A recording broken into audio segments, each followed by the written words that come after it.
Hallelujah प्रियो, आज का मेरा टॉपिक है कि शैतान की चालों को जाने हम लोग, क्योंकि आप और मैं शैतान की चाल से अनजान नहीं हैं। हालेलुया। पौलुस कहता है कि तुम शैतान की चालों से अनजान नहीं हो। क्या हम में से बहुत सारे लोग हैं जो शैतान की चाल से अनजाने हैं? आदम और हवा जो थी वो शैतान की चाल से अनजान थी। उसे पता ही नहीं चला कि कब वो शैतान की चाल में आ गई। लेकिन प्रियो, अब मैं आपको बताना चाहता हूं, हमारे लिए वो एक उदाहरण है, आपके लिए और मेरे लिए वो एक उदाहरण है, ताकि उसको देखकर हम सीख सकें। जब मैं प्रभु यीशु मसीह में था, प्रारंभिक दिनों में जब मैं प्रार्थना कर रहा था, तो मैं प्रभु से एक प्रश्न कर रहा था कि परमेश्वर पिता, जब सब कुछ नए नियम में आपको पूरा करना था, तो ये पुराना नियम हमें क्यों दिया गया पढ़ने के लिए? पुराना नियम क्यों रखा है, जबकि हमें जीना नए नियम में है, चलना नए नियम में है, सारे काम नए नियम में करना है? तो ये पुराना नियम क्यों आपने रखा है?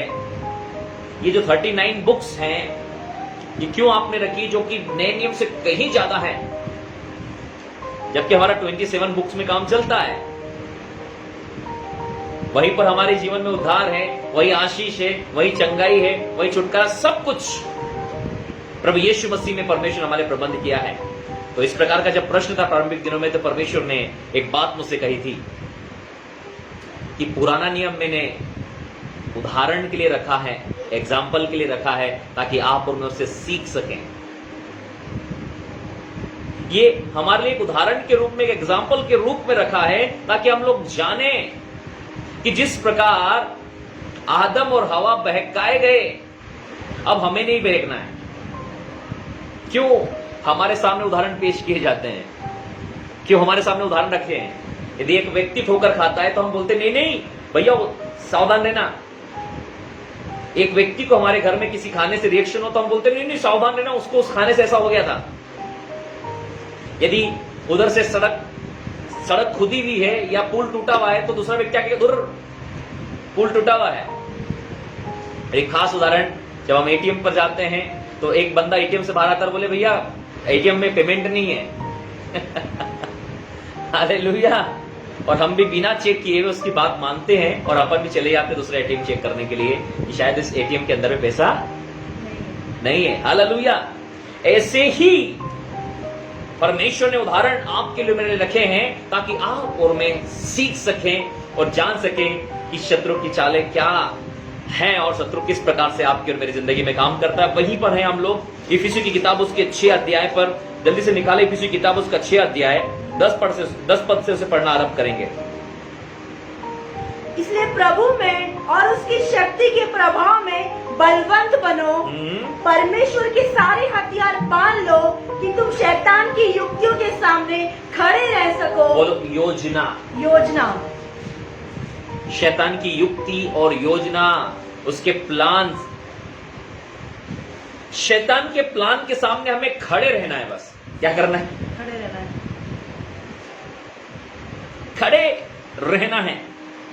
और यीशु मसीह शैतान के प्लान के सामने खड़ा रहा और खड़ा रहा।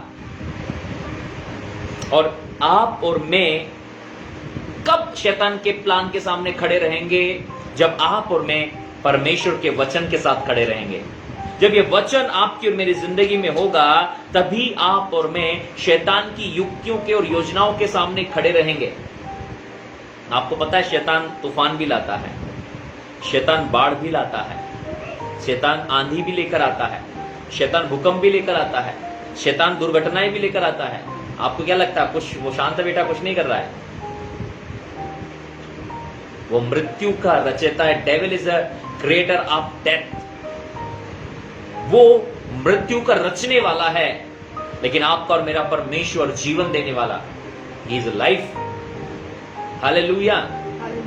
तो प्रियो, आज मैं आपका ध्यान आकर्षित करना चाहता हूं वही कि किस प्रकार से शैतान अपनी युक्ति और योजना को बनाता है। मेरे साथ निकाले उत्पत्ति किताब उसके 3 अध्याय पे कुछ बातों को हम लोग सीखने वाले हैं वहां से। उत्पत्ति किताब 3 अध्याय, हाँ पढ़िए पहले पद से। यहोवा परमेश्वर ने जितने बेरेल पशु बनाए थे उन सब में स्वर्गदूत था। उस स्त्री से कहा, क्या सच है कि परमेश्वर ने कहा तुम इस वाटिका के किसी वृक्ष का फल न खाना? स्त्री ने सर से कहा, इस वाटिका के वृक्ष के फल हम खा सकते हैं। प्रिय, मैं आपको बताना चाहता हूं कि यहाँ पर जब परमेश्वर ने आदम और हवा को बनाया, साथ में सारे प्राणियों को भी बनाया, अब शैतान ने एक ऐसे व्यक्ति का इस्तेमाल किया, एक ऐसे जीव का इस्तेमाल किया जो चालाक है। क्या है? चालाक। बोलो, धूर्त का मतलब होता है, बोलो चालाक। चालाक।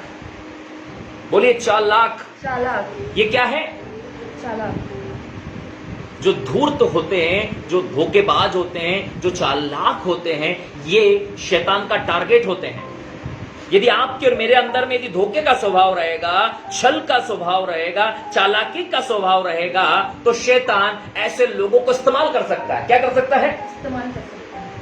कई बार लोग अनजाने में ही शैतान का कैरियर बन जाते हैं, शैतान का ट्रांसपोर्ट बन जाते हैं, वो ट्रांसपोर्ट बन जाते हैं, शैतान की बातों का वो माध्यम बन जाते हैं। उसके पीछे कारण यह है जो लिखा हुआ है। यहां तो सांप लिखा हुआ है, या शैतान वर्ड नहीं लिखा हुआ है। सांप जो परमेश्वर ने बनाया था वो धूर्त था। कितने लोग मेरे साथ हैं? से हालेलुया। हालेलुया। लिखा है सांप क्या था? चालाक। चालाक था सब प्राणियों में। किसमें? सब प्राणियों में।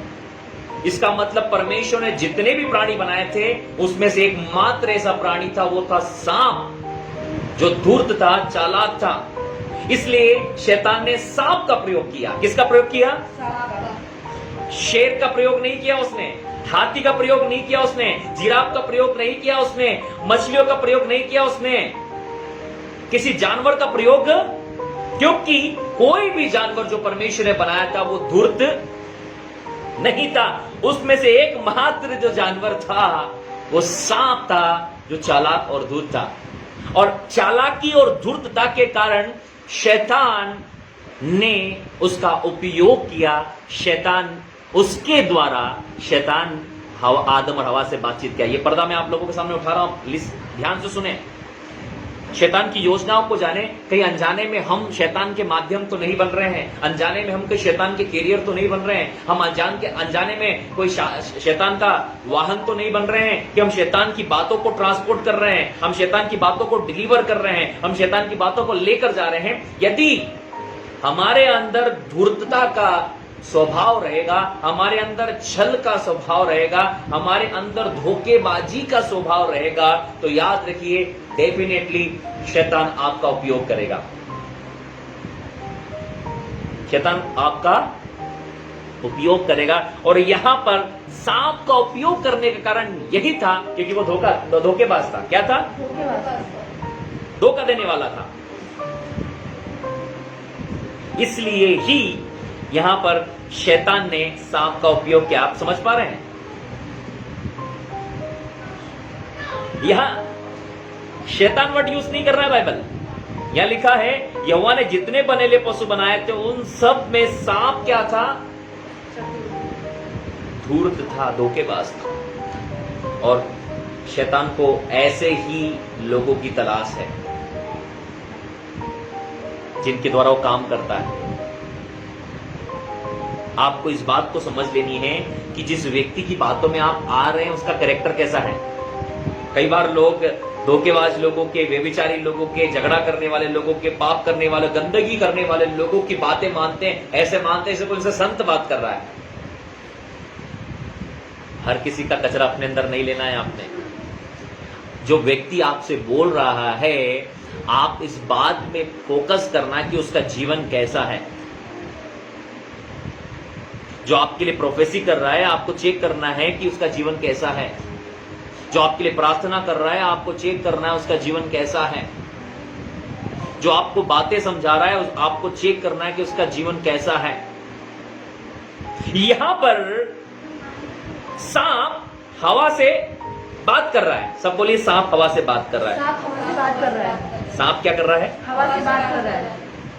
हवा को समझना था कि वो जिससे बात कर रही है वो एक धोखेबाज कैरेक्टर का व्यक्ति है। क्या परमेश्वर ने हवा को नहीं बताया था ये बात? क्या परमेश्वर ने हवा से ये बात नहीं कही थी कि सुन, जितने प्राणी ना सब तो ठीक है, ये सांप का थोड़ा ध्यान रखना। कम ऑन चर्च, कितने लोग मेरे साथ हैं? कितने लोग मेरी इस बात को समझ पा रहे हैं? आप जिससे अपनी मित्रता बढ़ा रहे हैं, क्या आप उसके कैरेक्टर के बारे में जानते हैं? कई बार देखो, हमारे जो माता पिता होते हैं ना, हमें कई बार अपने मित्रों को अलग करने के लिए कहते हैं और हमें पीटते भी हैं। हमने भी कई बार मारे खाई हैं। हमारे माँ बाप कहते हैं उस लड़के के साथ मत जाओ, उस लड़की के साथ मत जाओ, लेकिन हमें बहुत मीठा मीठा लगता है उनके साथ जाना। क्यों? उनका जो गलत आचरण है वो हमें अट्रैक्ट करता है।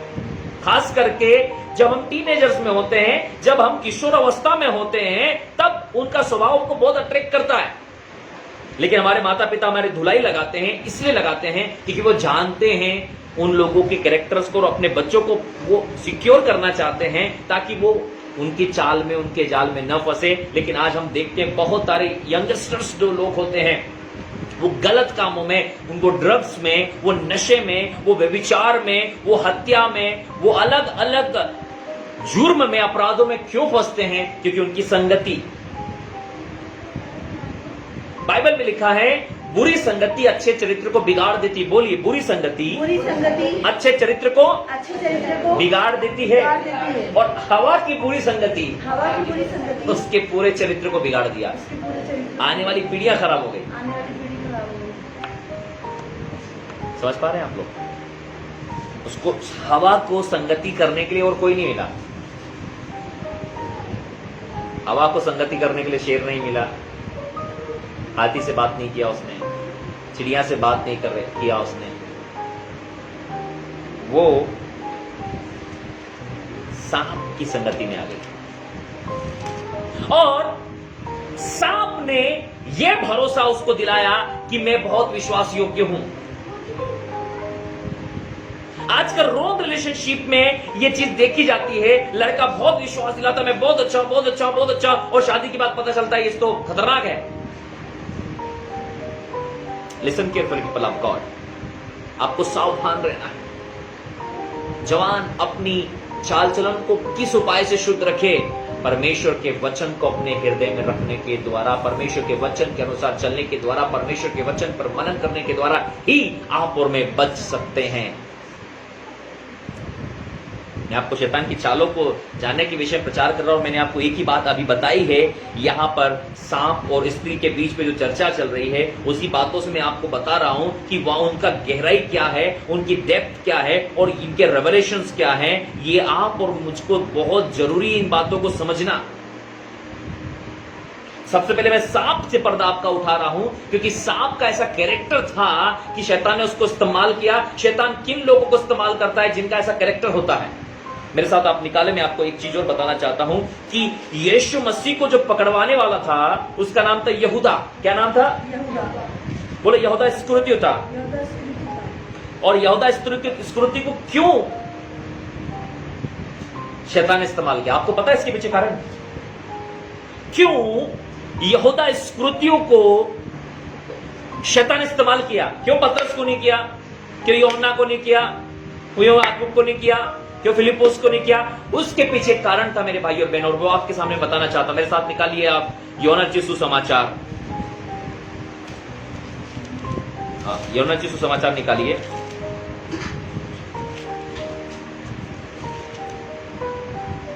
Thank you Holi spirit. उसका 12 अध्याय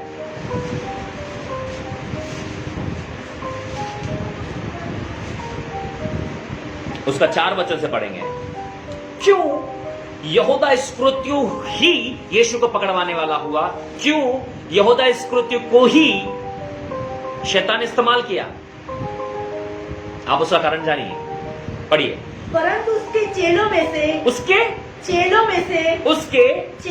बोलो, ये तो वही बात हो गई जो आदम की बगीचे की बात थी, जो अदन की वाटिका की बात थी। इतने सारे जानवर थे, इतने सारे पशु पक्षी थे, इनमें से केवल सांप ही पकड़ा गया। सांप का इस्तेमाल किया शैतान ने। और यहां पर 12 चेलों में से एक चेले का ही इस्तेमाल किया जा रहा है। हाँ पढ़िए।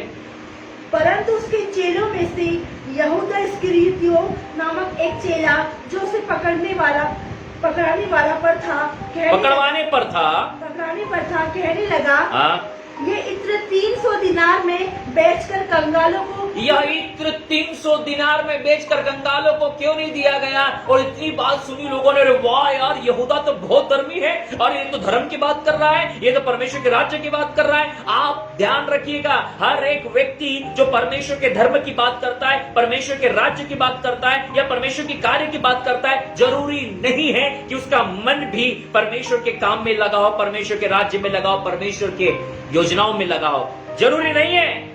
यहां पर आप बाहर से देखने पर आसपास भीड़ को यह बात लग रही थी, अरे वाह, चेले भी कह रहे थे, अरे यहूदा की कितनी अच्छी सोच है।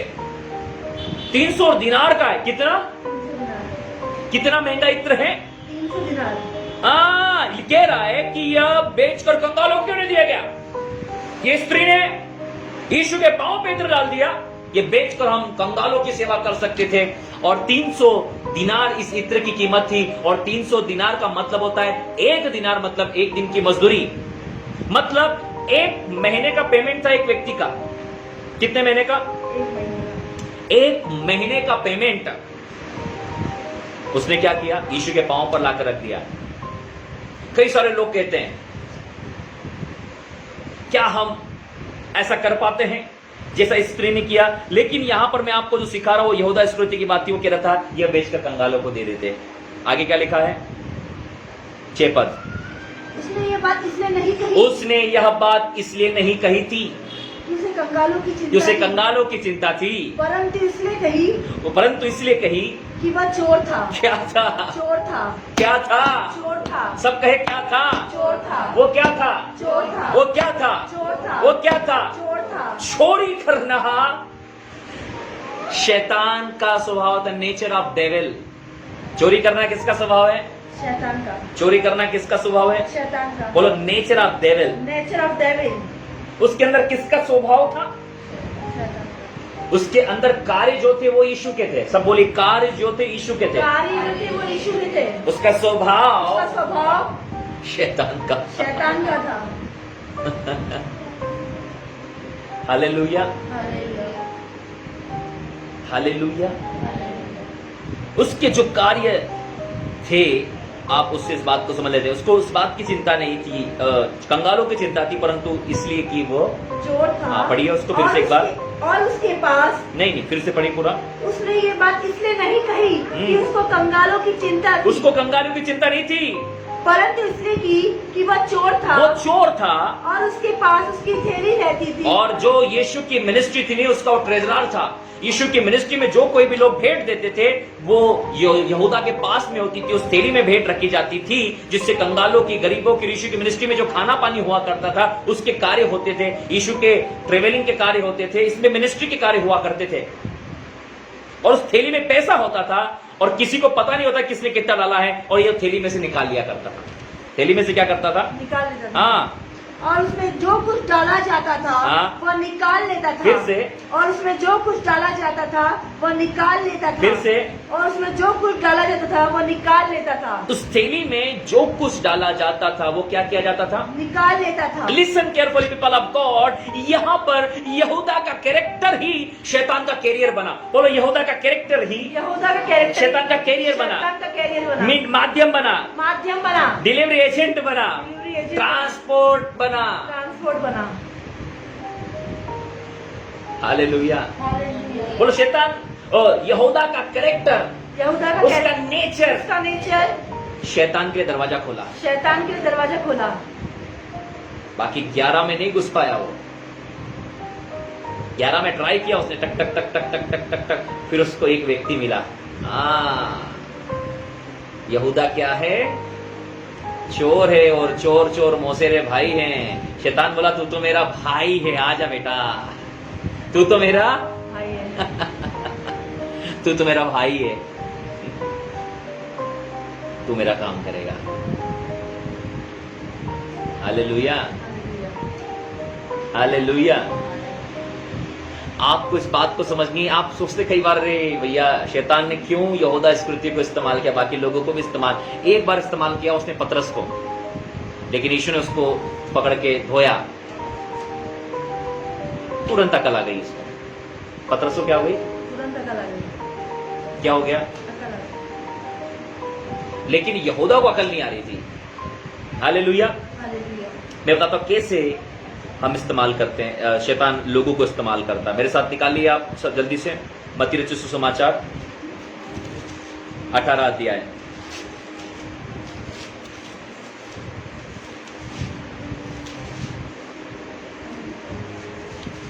Thank you Holi spirit.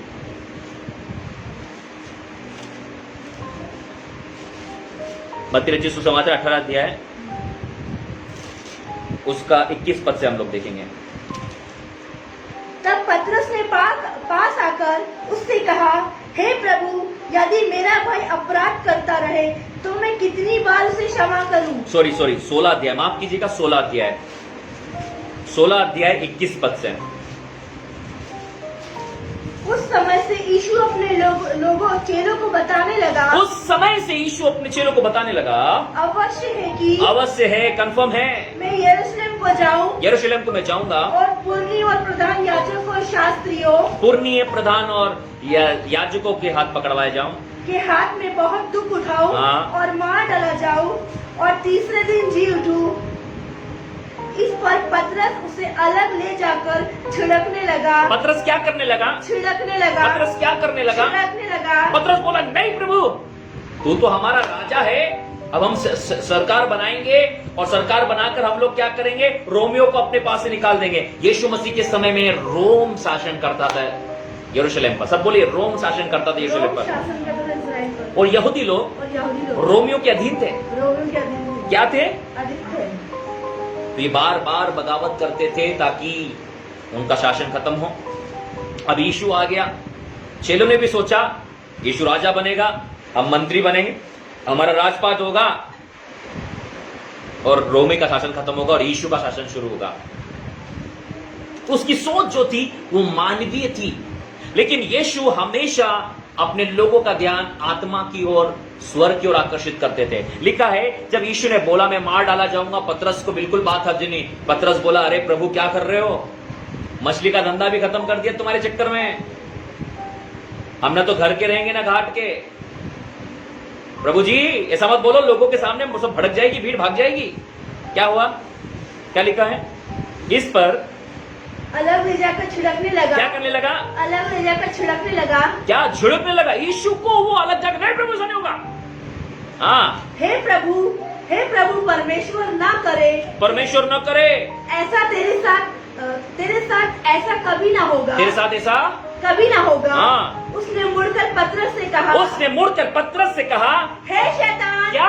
हे शैतान, क्या? हे शैतान, क्या? हे शैतान, क्या? हे शैतान, यीशु ने पतरस से क्या कहा? हे शैतान, हाँ। मेरे सामने से दूर हो। क्या बोला? तुम मेरे सामने से दूर हो। Devil, get lost in the name of Jesus। क्या यीशु ने तुरंत पहचान लिया कि ये पतरस नहीं बोल रहा, ये शैतान बोल रहा है?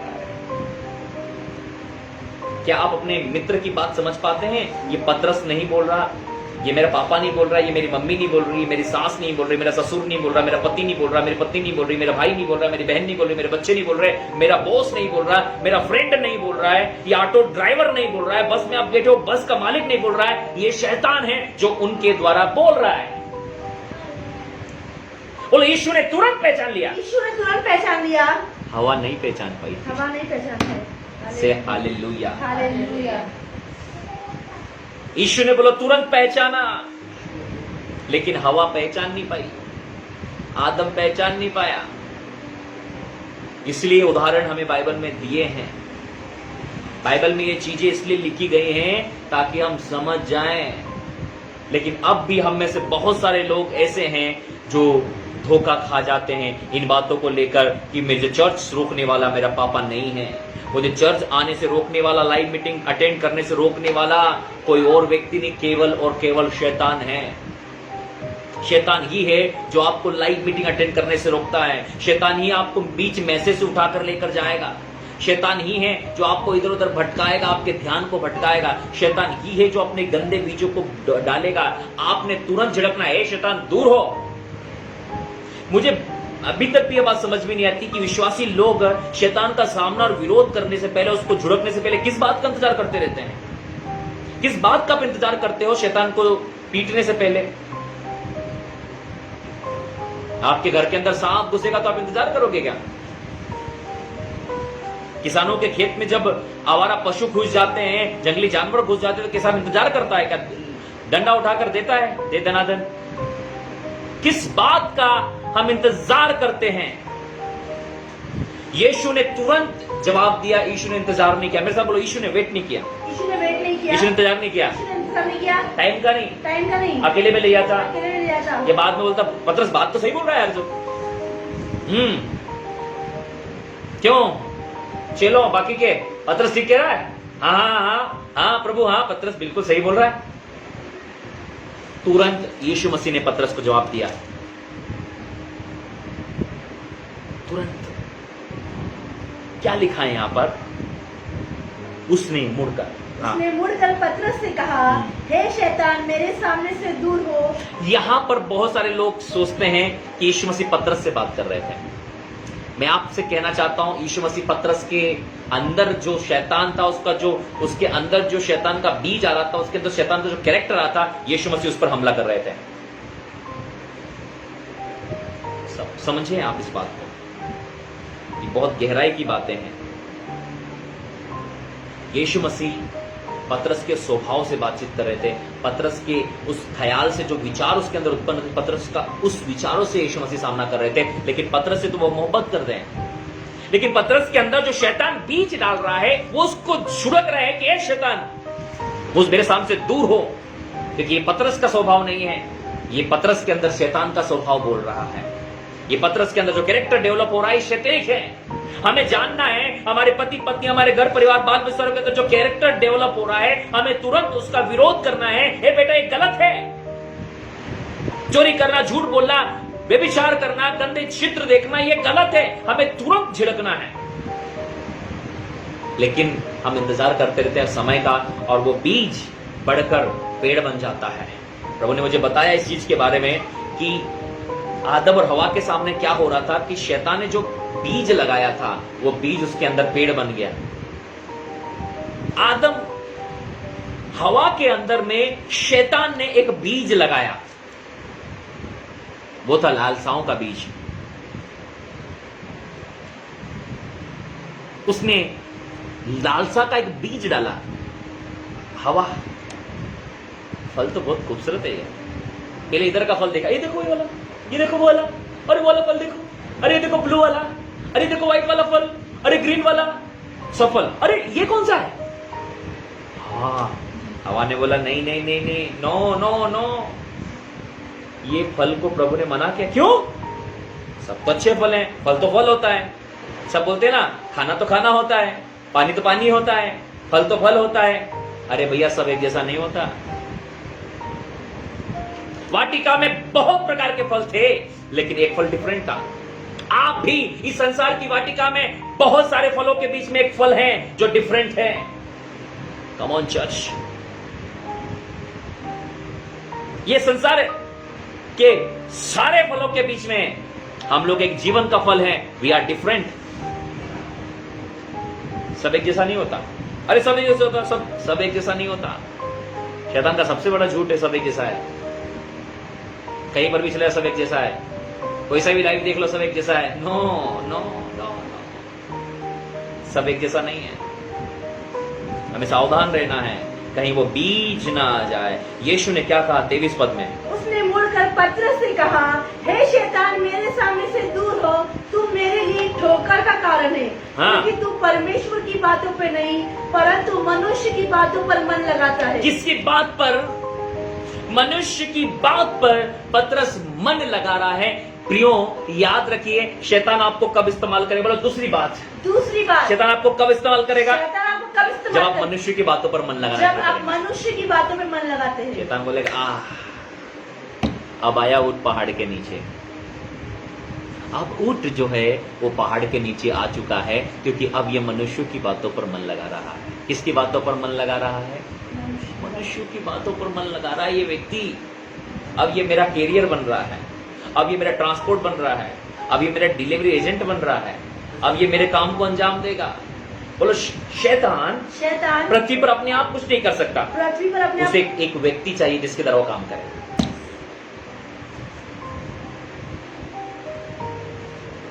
बोली शैतान पृथ्वी पर खुद से कुछ नहीं कर सकता। खुद से कुछ नहीं कर सकता। उसे एक व्यक्ति चाहिए जिसके द्वारा काम करेगा। जिसके द्वारा वो काम करेगा। एक व्यक्ति चाहिए जिसके द्वारा वो हत्या करेगा। एक व्यक्ति चाहिए जिसके द्वारा वो व्यभिचार करेगा। एक व्यक्ति चाहिए जिसके द्वारा वो झूठा धर्म बनाएगा। एक व्यक्ति चाहिए जिसके द्वारा वो मसीहत का विरोध करेगा। वो लोगों को इस्तेमाल करता है। क्या करता है? वो लोगों को इस्तेमाल करता है। खुद सामने नहीं आएगा, लोगों को इस्तेमाल करेगा। लोगों को इस्तेमाल करता है। हमें लग रहा है कि हमारा पप्पा बोल रहा है, और पप्पा और बेटे के बीच में हो गई भी दमा चौकड़ी। अरे यार मेरे पापा कुछ भी बोलते रहते हैं। अरे मेरे भाई, यीशु ने तो नहीं बोला पतरस कुछ भी बोलता रहता है? जब भी ना मैं चर्च जाने लगता हूं ना, डोकरा डोकरी ना झगड़ा करना शुरू कर देते हैं। यीशु ने तो नहीं बोला। अरे जब भी मैं ना मृत्यु की बात करता है, पतरस नाटक करना शुरू कर देता है। पतरस का क्या करें? यीशु ने तुरंत हमला किया। A devil, I rebuke you in the name of Jesus. Hallelujah. आप में से कितने लोग एंड्रू ओमेक के बारे में जानते हैं? लेकिन मैंने एंड्रू ओमेक की बुक पढ़ी है, और एंड्रू ओमेक की बुक में मैंने एक बात देखी कि एंड्रू ओमेक बता रहे थे कि मिनिस्ट्री के प्रारंभिक दिनों के अंदर में एंड्रू ओमेक और उनकी पत्नी और उनके बच्चा था, और उनके पास में बिल्कुल इतनी तंगी थी कि बहुत ज़्यादा आर्थिक तंगी से, बहुत ज़्यादा गरीबी के समय से वो लोग गुजर रहे थे। बोले तो फटे हाल उनकी ज़िंदगी चल रही थी। एंड्रू ओमेक की मम्मी ने एक बार बोला कि कहीं हम बहुत समय हो गया, कहीं हम आउटिंग पर घूमने नहीं गए। तो एंड्रू ओमेक ने उनकी मम्मी से कहा कि मम्मी, अब आप तो हमारी कंडीशन जानते हैं कि हम कैसे मिनिस्ट्री कर रहे हैं, और मिनिस्ट्री जो कुछ मिलता है केवल हमारा घर चलता है, उसके अलावा मैं कुछ सोच भी नहीं सकता कि मैं बाहर कभी घूमने के लिए जाऊं। उनकी मम्मी ने बहुत रिक्वेस्ट करी कि चलो ठीक है, इस टूर का पूरा खर्चा मैं उठाऊंगी। सब बोलिए, टूर का पूरा खर्चा मम्मी उठाने वाली है। हालेलुया। उनकी मम्मी ने बोला कि टूर का पूरा खर्चा मैं उठाऊंगी, और ये रास्ता करीब 4-5 घंटे का पहाड़ी का रास्ता था, और पहाड़ी पर एक हिल स्टेशन था, और वहां पर बहुत ठंडा मौसम होता है। तो ये मम्मी के साथ में बैठे गए। मम्मी अलग रहती, ये लोग अलग रहते हैं, और एक ट्रेन में, छोटी ट्रेन में, छुक ट्रेन में उस पूरे पहाड़ी का नजारा आनंद लेते हुए उस हिल स्टेशन में पहुंचना होता है। जैसे जैसे ट्रेन बढ़ रही थी आगे, सब कुछ अच्छा था, और जैसे ठंडा मौसम होने लगा, बार बार उसकी मम्मी बोलने लगी कि बेटा इसको, या एंड्रू ओमेक का बच्चा था, उसको बोले बेटा उसको कुछ पहना दो, ये ठंड पकड़ लेगा। एंड्रू ओमेक बार बार मना करता, नहीं मम्मी वो ठंड नहीं पकड़ेगा। थोड़ी देर और ट्रेन आगे बढ़ी, ठंडा मौसम होते चला गया, बेटा उसको कुछ पहनाओ, वो ठंड पकड़ लेगा। एंड्रू ओमेक फिर बार बोलता, नहीं मम्मी वो ठंड नहीं पकड़ेगा। ऐसा चलते रहा प्रियो, घर पहुंचे, और जब ये लोग रात में सोए तब तक उसके बच्चे ने ठंड पकड़ ली और उसको फीवर आने लगा। अब एंड्रू ओमेक अलग रूम में थे, बच्चा और उनकी पत्नी अलग रूम में थे, ऊपर वाले रूम में एंड्रू ओमेक थे। एंड्रू ओमेक बताते हैं कि वो उठता, मैं जाता, विश्वास की प्रार्थना करता, बच्चा सो जाता। थोड़ी देर के बाद में मैं जाके लेटता, और लेटने के बाद फिर बच्चे के रोने के बाद फिर नीचे जाता, फिर प्रार्थना करता, फिर वो चंगा होता, फिर मैं ऊपर जाता। बोले रात भर मैं ऊपर और नीचे करता रहा। सुबह सब लोग उठे, उनकी मम्मी उठी, मम्मी ने बोला एंड्रू अब मान भी लो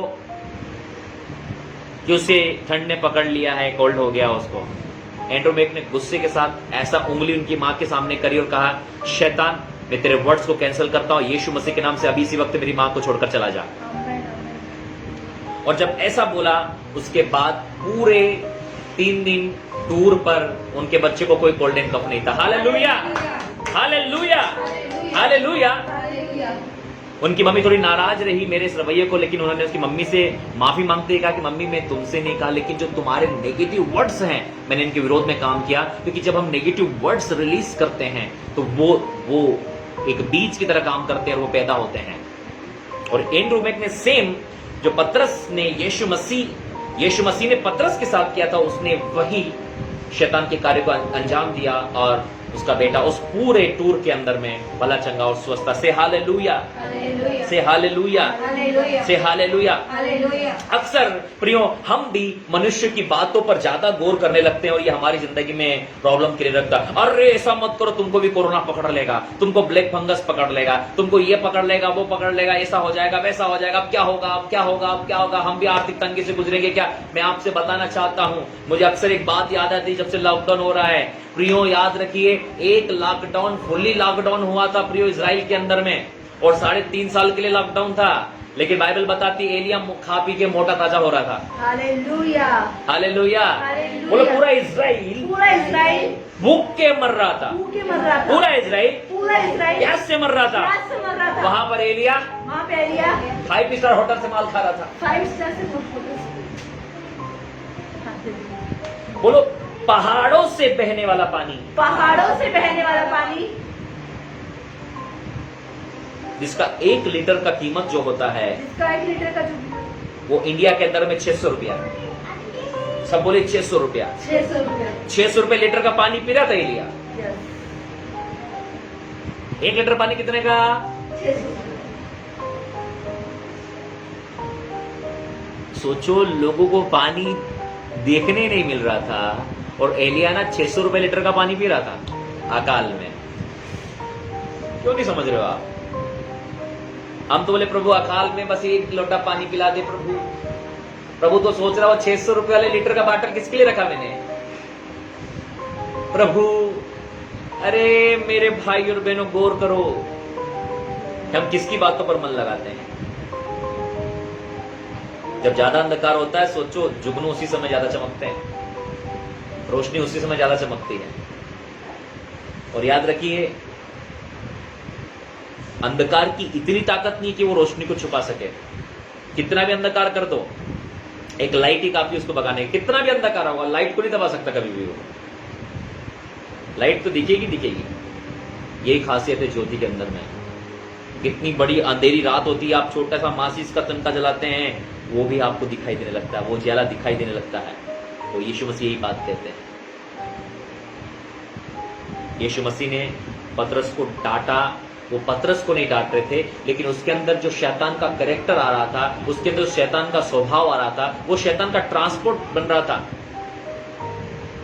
यीशु मसीह ने सोचा कि ये यहूदा की जगह नहीं लेना चाहिए, पतरस के ऊपर तो मैंने कलीसिया बनाने के लिए कहा है। जैसे यीशु ने प्रोफेसी की कि पतरस तेरे ऊपर मैं कलीसिया बनाऊंगा, शैतान सीधे उसके ऊपर काम करने लगता। देखो एक कुछ पद पहले मैं आपको बताना चाहता हूं, 17-18 पद को देखो।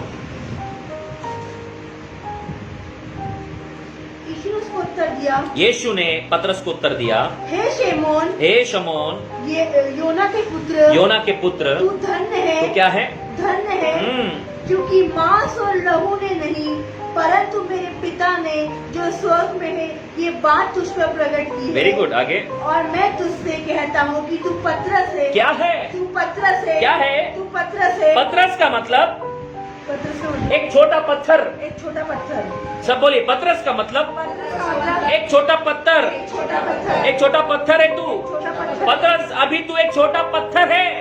छोटा पत्थर है। हाँ। और मैं इस पत्थर पर अपनी कलीसिया बनाऊंगा। और जब उसने पतरस कहा तो बोले छोटा पत्थर था। छोटा पत्थर था। लेकिन जब वो पत्थर बोलता है तो एक चट्टान की बात करता है। चट्टान की बात। एक विशाल का चट्टान। चट्टान। बोले एक विशाल का चट्टान। इंग्लिश में लिखा है पेट्रा।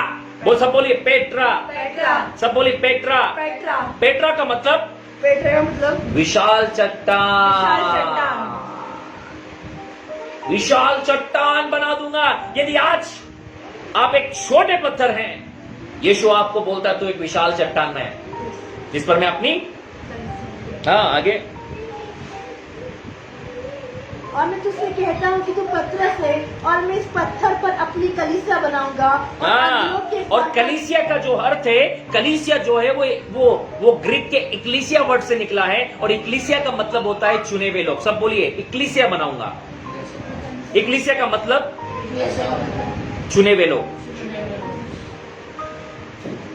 कलीसिया का मतलब ईसाई लोग नहीं है, चुने हुए लोग हैं। इक्लीसिया, इक्लीसिया मीन्स चुने हुए लोग। कलीसिया का मतलब चुने हुए लोग। हालेलुया। अब कलीसिया का मतलब ईसाई लोग नहीं है, चुने हुए लोग। We are the chosen one, we are the chosen people. यीशु मसीह का तुम चुने हुए हो, आप और मैं चुने हुए लोग हैं। यीशु ने ये नहीं कहा मैं पूरी भीड़ बनाऊंगा, मैं चुने हुए लोगों को लेके आऊंगा, और चुने हुए लोगों से कलीसिया बनी उनकी। और जो प्रारंभिक कलीसिया थे उनमें सारे लोग उद्धार पाए हुए लोग थे, आत्मा से भरे हुए लोग थे। हालेलुया। हाँ, मैं क्या बनाऊंगा? एक चुनी हुई कलीसिया बनाऊंगा। कलीसिया बनाऊंगा और अंधेरों के फाटक उस पर प्रबल न होंगे। मैं तुझे स्वर्ग के राज्य की कुंजियां दूंगा। स्वर्ग राज्य की कुंजी की बात हो रही है यहाँ पर। शैतान सुन रहा है। शैतान क्या कर रहा है? सुन रहा है। शैतान बोल रहा है क्या क्या भविष्यवाणी हो रही है इसके लिए? ध्यान दो। बोले यीशु मसीह प्रोफेसी कर रहे हैं। यीशु मसीह प्रोफेसी कर रहे हैं। जोर से बोले, यीशु मसीह प्रोफेसी कर रहे हैं। प्रोफेसी कर रहे हैं। उसको बोल रहे पतरस, पतरस तू एक विशाल चट्टान होगा। तू एक विशाल चट्टान होगा। पतरस, पतरस तुझ पे चर्च भी बनाऊंगा। उस पे चर्च बनाऊंगा। पतरस, पतरस देखो स्वर्ग की चाबी दूंगा। और स्वर्ग की चाबी दूंगा। जो कुछ पृथ्वी पर खुलेगा जो स्वर्ग में खुलेगा। हाँ, जो कुछ तू पृथ्वी पर बांधेगा वह स्वर्ग में बंधेगा। हाँ। और जो कुछ तू पृथ्वी पर खोलेगा वह स्वर्ग में खुलेगा। हालेलुया। हालेलुया। इतनी बड़ी प्रोफेसी हुई तो शैतान को हजम नहीं हुई। शैतान ने बोला पतरस को इस्तेमाल करना पड़ेगा भैया। पतरस के लिए, बाकी 11 लोगों के लिए प्रोफेसी नहीं हुई। याद रखिए, जो प्रोफेसीज आपके लिए हुई है, जो बुलाहट आपके लिए ना, शैतान आपका दुश्मन बन जाता है। यदि आज आपकी जिंदगी में प्रॉब्लम चल रही है, याद रखो आपकी बड़ी बुलाहट है। बोलो जितनी बड़ी बुलाहट उतनी बड़ी प्रॉब्लम। दाऊद की बुलाहट बड़ी थी, इसलिए गोलियत लड़ने आया था। अरे प्रभु हमारे साथ ऐसा क्यों हो रहा है, हमारे साथ ऐसा क्यों हो रहा है? तुम्हारे साथ ऐसा इसलिए हो रहा है कि तुम्हारी बुलाहट बड़ी है। जिनकी बुलाहट छोटी उनके साथ कुछ नहीं हो रहा है। हालेलुया। पतरस की अब बुलाहट बड़ी थी। शैतान ने सीधे अपनी पूरी सेना को लगाई। क्या करें? हेलो हेलो हेलो, साफ पतरस के लिए प्रोफेसी हो गई है। किसने करी? यीशु मसीह पतरस के लिए बोल रहे हैं और उनको पता चल गया। वाह! शैतान बोले वाह, पतरस है वो।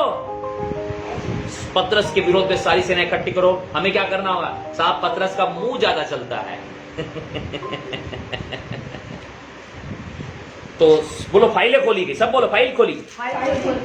शैतान ने फाइल खोली। पतरस का रिकॉर्ड चेक करो, कौन सी बात है, कौन सी बात। अरे साहब मिल गया। सब बोलो मिल गया। पतरस का मुंह बहुत चलता है साहब। क्या है? मुंह चलता है। बस इसके मुंह के अंदर बात डालो। शैतान ने क्या बोला? मुंह के अंदर बात डालो। शैतान क्या बोला? मुंह के अंदर बात डालो। शैतान क्या बोला? मुंह के अंदर बात डालो। अगले ही पल शैतान ने उसके अंदर बात डाली और पतरस ने बिना सोचे समझे, बोलो बिना सोचे समझे, नीति वचन कहता है कुछ लोगों का बिना सोचे समझे बोलना। बोलो कुछ लोगों का बिना सोचे समझे बोलना तलवार की नहीं चूकता है। जरा सोच समझ के बोलना जरूरी है। अरे साहब जबान फिसल गई थी।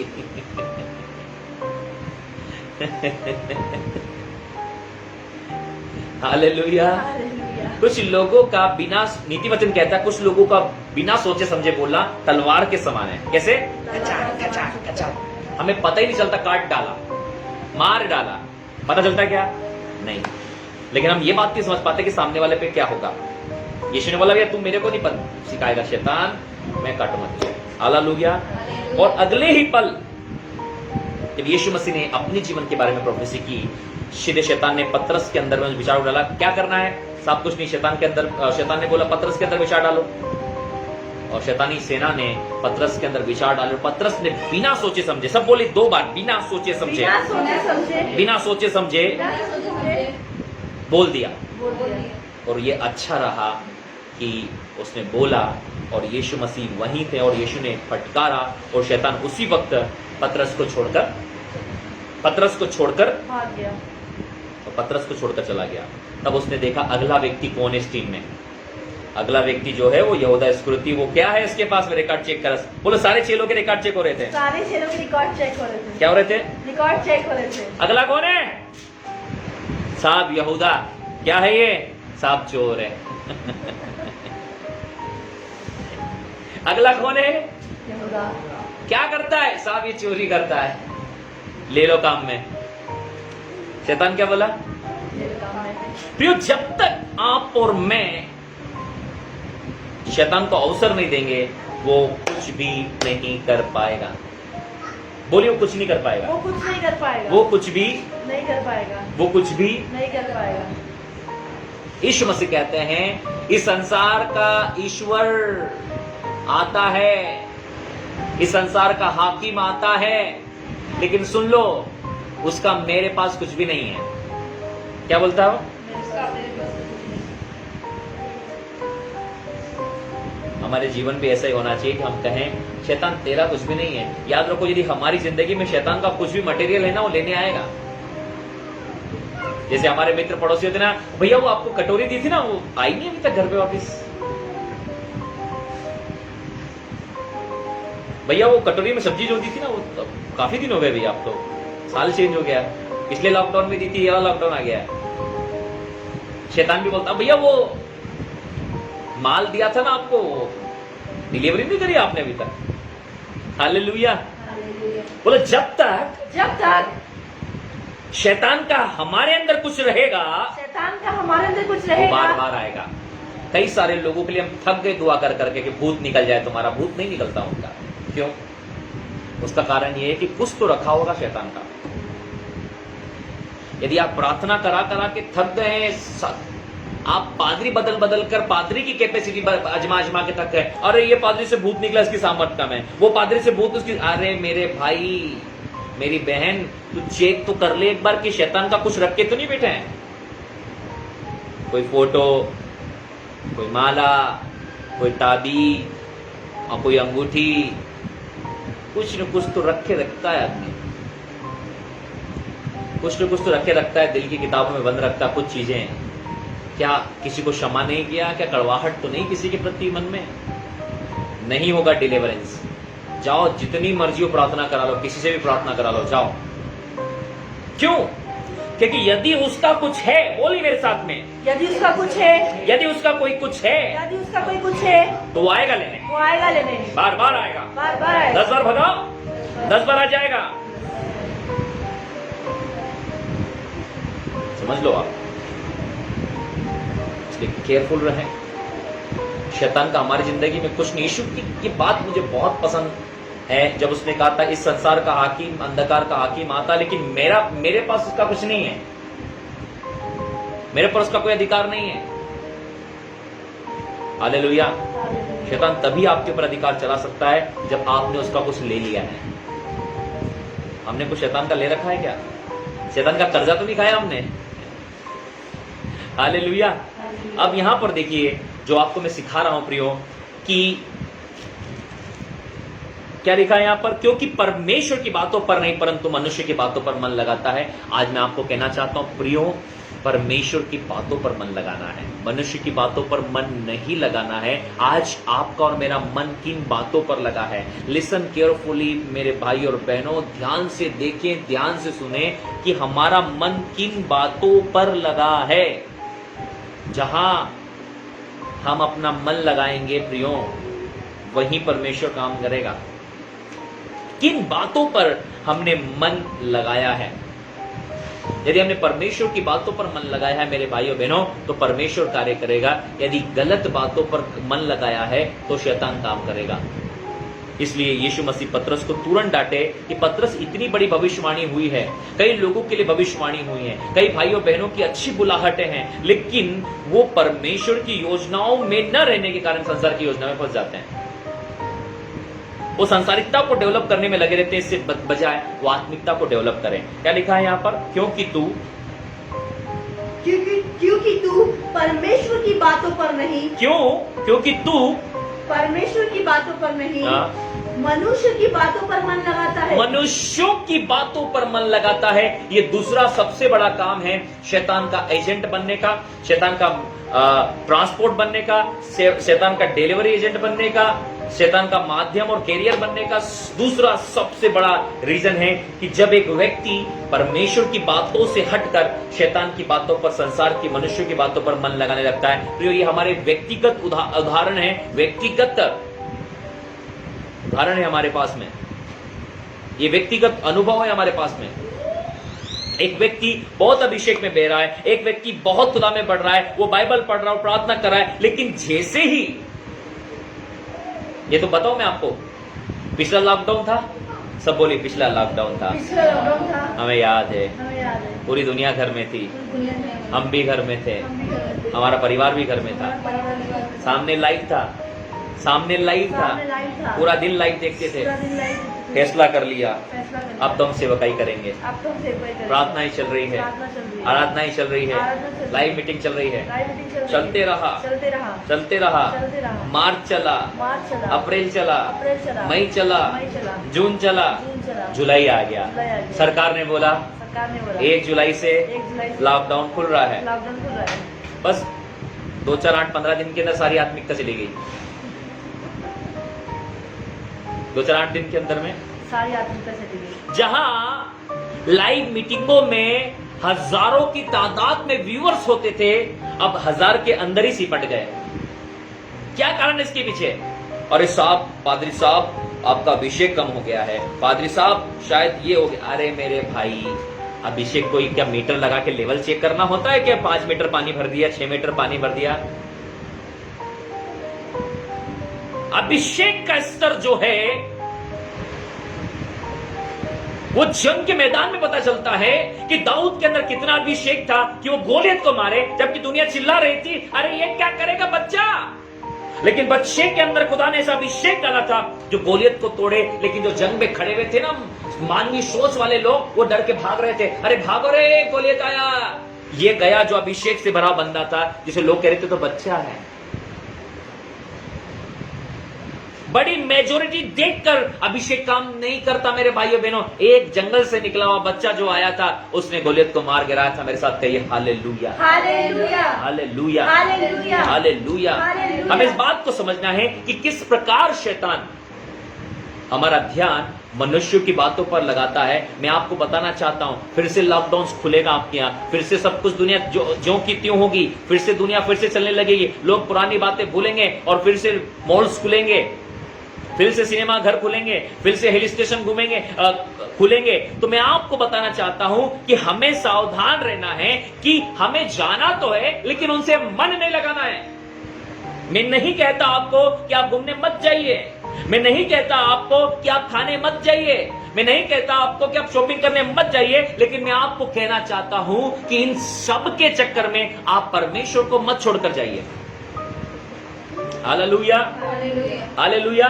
फिर सब कुछ खुलने वाला है और यही शैतान का सबसे बड़ा माध्यम बनता है। और ये बाइबल बताती है कि तू परमेश्वर की बातों पर नहीं मनुष्य की बातों पर मन लगाता है। आज देखो इतने सारे लोग आज नहीं आ रहे हैं, मीटिंग्स में नहीं अटेंड कर रहे हैं वो लोग, वो फिर अपनी दुनिया, जिस दुनिया में से निकले थे उसी में जा रहे हैं। लेकिन हम लगातार प्रयास करते हैं, इन मैसेजों के माध्यम से आपको बता रहे हैं कि किस प्रकार शैतान अब भी गेम खेलेगा।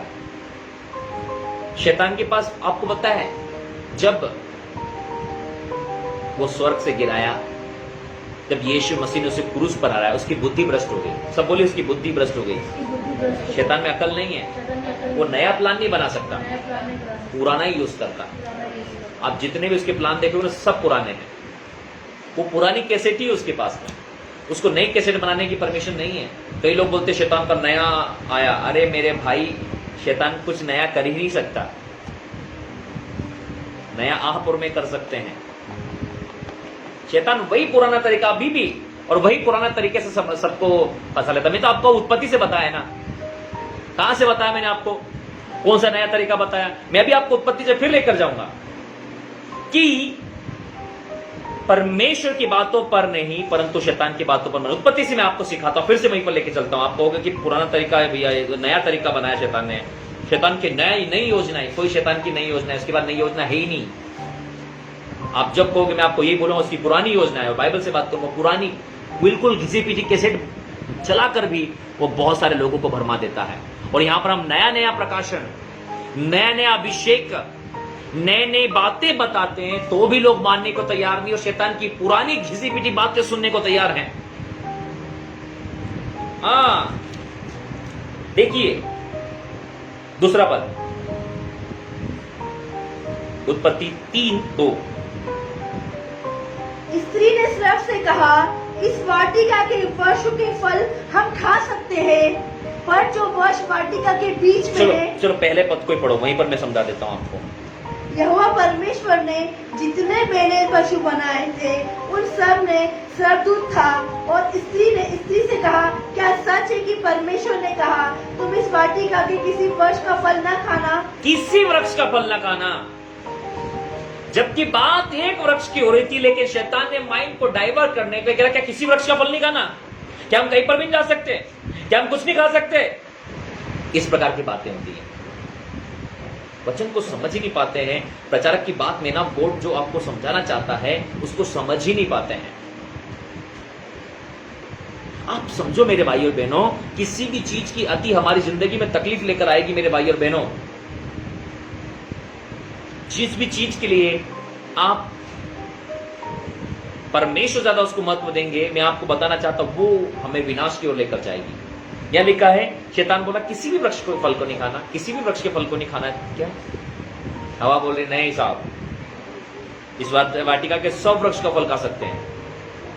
शैतान मेजोरिटी की बात कर रहा है और परमेश्वर माइनॉरिटी की बात कर रहा है। शैतान बोल रहा है सारे पेड़ के फल नहीं खाना, जबकि परमेश्वर बोलता है एक पेड़ का फल नहीं खाना। समझ रहे हो आप? शैतान बोलता कुछ नहीं कर सकते तुम प्रभु में आने के बाद में। परमेश्वर ने बोला ये काम नहीं कर सकते हो जो मैंने तुमको मना किया। आप समझो इस बात को। कई लोग बोलते हैं अरे हम 32वां ले लेंगे तो हम कुछ नहीं कर पाएंगे। सही बात है, हमने 32वां लिया, हम तो कुछ भी नहीं कर पा रहे हैं। सही है ना? नहीं भैया, नहीं दीदी, नहीं सर, हम 32वां लेंगे हम कुछ भी नहीं कर पाएंगे, हमारे बेटे बेटे की शादियां नहीं होगी, हम भी तो कुंवारे बैठे भैया। कम ऑन चर्च, से हालेलुया, हालेलुया, हालेलुया, हालेलुया। बोला this is the lie of devil, lie of the devil. शैतान का झूठ है, शैतान का झूठ है कि आप प्रभु में आने के बाद आप प्रभु में आने के कुछ बाद नहीं कर पाएंगे, कुछ नहीं कर पाएंगे। हाँ, प्रभु में आने के बाद पाप नहीं कर पाएंगे, बाकी सब करो। बोले पाप का फल नहीं खा सकते, पाप का फल नहीं खा सकते, आशीषें खाओ। आशीष खाओ। Hallelujah, hallelujah. इसलिए शैतान बोलता है। एक घटना मैंने सुनी थी, एक बहन जो कि 23 साल की उम्र में मरी। कितने साल की उम्र में सब बोलिए? कितने साल में? एक सिस्टर ने मुझे फोन किया, बहुत विचलित थी जब उसने उसकी मृत्यु की घटना सुनी। उसने मुझे फोन किया, बोला कि अपोस्टल जी मुझे एक बात बहुत परेशान कर रही कि बचपन में ही मतलब जब हम समझदार हुए थे, बहन मुझे प्रभु यीशु मसीह के बारे में बताती थी। बोले वो बहुत प्रभु यीशु के बारे में बताती, लेकिन उसका चाल चलन ठीक नहीं था। बोले बाद में उसके पूरा परिवार प्रभु पर विश्वास करता था, पूरा परिवार प्रभु में विश्वास करता था। फिर उसके पूरे परिवार ने 32वां ले लिया, लेकिन उसके माँ बाप ने लड़कियों को 32वां नहीं दिलाया। तो मैंने पूछा ऐसा क्यों? तो बता रही थी कि उनके माँ बाप बोल रहे थे कि हम अपनी बेटियों के साथ जबरदस्ती नहीं करें, क्योंकि उनकी बाद में उनकी मर्जी हुई, माँ ने शादी करी, उन्होंने उनको प्रभु यीशु की आराधना करने से मना किया था, तो उन्होंने उनकी बेटियों को 32वां नहीं होने दिया और बेटी ने ब्राह्मण परिवार में शादी कर ली। थोड़े दिनों के बाद की बात मैं आपको बता रहा हूं। अभी उन्होंने बताया कि उसको अचानक कैंसर हो गया और 23 साल की उम्र में वो मर गई। तो बोल रही थी कि अपोस्टल जी ऐसा क्यों हुआ? वो परेशान थी इस बात को, कितनी सी कम उम्र में और ऐसे क्यों मर गई। मैंने कहा उसको कि उसके पास समय था यीशु के साथ जीवन बिताने का, उसके पास समय था यीशु को एक्सेप्ट करने का, लेकिन उसने श्रापों में जीना पसंद किया। उसने परमेश्वर की आज्ञा से बढ़कर मनुष्य की आज्ञा को मानना सीखा। उसने मनुष्य की बातों को मतलब इसलिए उसको जल्दी जाना पड़ा। Come on church. कई सारे माँ बाप यही खुरापाती का प्लान बनाते रहते हैं। ओ भैया, come on church, be practical. Mummy papa ने बत्तीसवां ले लिया, बच्चे की 32वां लेने की बारी आई तो बोले इनको जहां मर्जी शादी करना हो तो क्या होगा? बोलो शैतान का झूठ है। बोलो लाई ऑफ द डेविल है। ये शैतान गंदे बीज जो है, जो मनुष्य की बातें हैं, वो लोगों के अंदर इंपार्ट करता है, डालता है, और बहुत सारे लोग इन बातों को समझ नहीं पाते हैं और उनकी लाइफ्स में प्रॉब्लम्स रहती है, समस्याएं रहती है। लेकिन मैं आपसे कहना चाहता हूं मेरे भाई और बहनों, आपके पास यदि अभी वक्त है, आप 33वां जरूर लें। यदि आपके पास वक्त है, आप प्रभु की संगति में रहें, आप मनुष्य की बातों पर बिल्कुल ध्यान न लगाएं। फिर आपको पता है 32वां लेने का सही समय, जिस दिन आप अपने मन को फिराते और यीशु के साथ चलने का निर्णय लेते हैं, वही दिन होता है आपका 32वां देने के लिए। 32वां लेने के लिए कोई टाइम ड्यूरेशन थोड़ी है। हम 1 साल पुराने तो 32वां ले सकते हैं, 2 साल पुराने तो 32वां ले सकते हैं। मैं आपसे कहना चाहता हूं कि 32वां लेने से पहले पौलुस ने कौन सी ट्रेनिंग दी थी उसको, जेल के सूबेदार को? उसने उसी वक्त 32वां लिया था। फिलिप्पुस ने कौन सी ट्रेनिंग दी थी उसको, खोजे को? उसने उसी वक्त 32वां लिया था। उन 3000 लोगों ने प्रेरितों के काम में 2 अध्याय में 38 से 40 पद देखो, कौन सी उनको ट्रेनिंग दी 1 साल की, उन्होंने उसी समय फैसला लिया और 3000 लोगों ने 32वां लिया। 32वां लेना किस समय होता है? जिस समय आप विश्वास करते कि यीशु मसीह परमेश्वर का पुत्र है, यीशु मसीह उद्धार करता है, जिस समय आप रिपेंट करते हैं अपने पापों से और आप चाहते हो कि आप मुझे प्रभु के साथ जीना है, वही क्षण होता है 32वां लेने का। और जो लोग बोलते हैं ना ले लेंगे, उनके प्राण भी छूट जाते हैं, लेकिन तब तक 32वां नहीं होता उनकी जिंदगी में। कई लोग मर गए बिना 32 में के, नहीं ले पाए। क्यों नहीं ले पाए? पूछो क्यों नहीं ले पाए? फिर से क्यों नहीं ले पाए? देखिए, वो परमेश्वर की नहीं परंतु मनुष्य की बातों पर मन लगा रहे। किसकी बातों पर? Listen carefully people of God. सावधान रहें, सतर्क रहें। हालेलुया। स्त्री ने सर्प से कहा, इस वाटिका के वृक्षों के फल हम खा सकते हैं, पर जो वाटिका के बीच में है। तीसरा पद,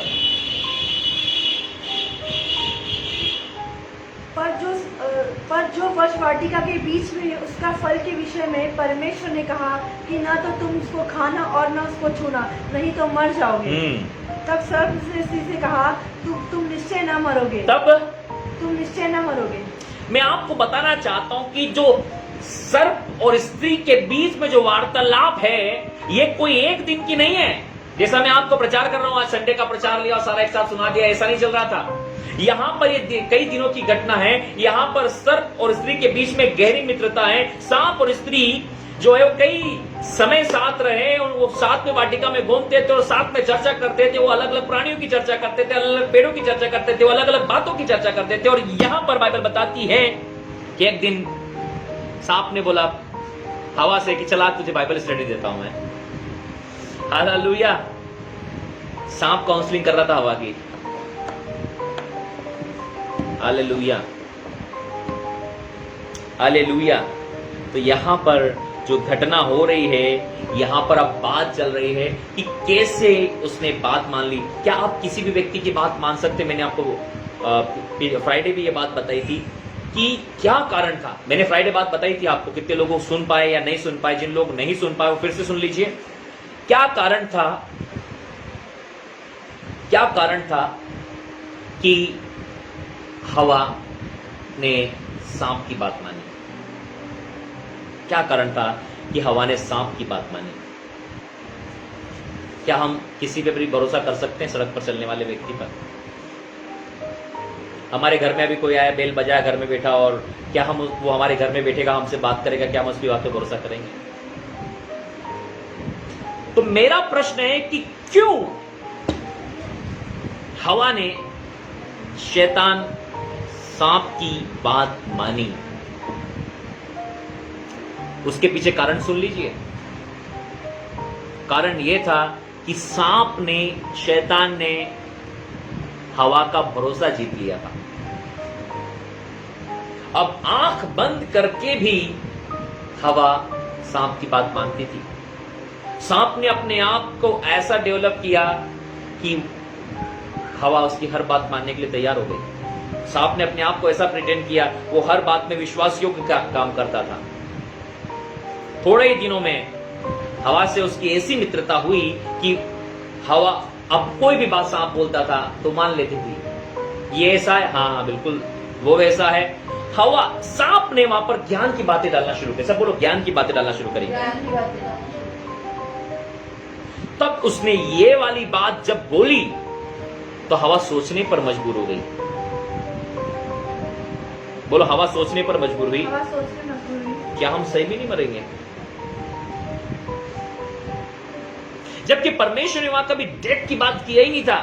परमेश्वर उनसे हमेशा जीवन की बात करता था। लेकिन बाइबल बताती है, सांप बोल रहा है स्त्री से। 4 पद पढ़ो। तब सर्प ने स्त्री से कहा, तुम निश्चय न मरोगे, वरन परमेश्वर आप जानता है कि जिस दिन तुम उसका फल खाओगे उसी दिन तुम्हारी आंखें खुल जाएगी और तुम भले बुरे का ज्ञान पाकर परमेश्वर के तुल्य हो जाओगे। कैसे हो जाओगे? परमेश्वर के तुल्य हो जाओगे। बोलो, कैसे हो जाओगे? परमेश्वर के तुल्य हो जाओगे। कैसे हो जाओगे? परमेश्वर के तुल्य हो जाओगे। सब लोग कहीं कैसे हो जाओगे? परमेश्वर के तुल्य हो जाओगे। मैं आपसे कहना चाहता हूं कि यहां पर जो शैतान है, ये वही पुराना तरीका अपना रहा है जो उसने अपने ऊपर अपनाया था। सुनो मेरी बात।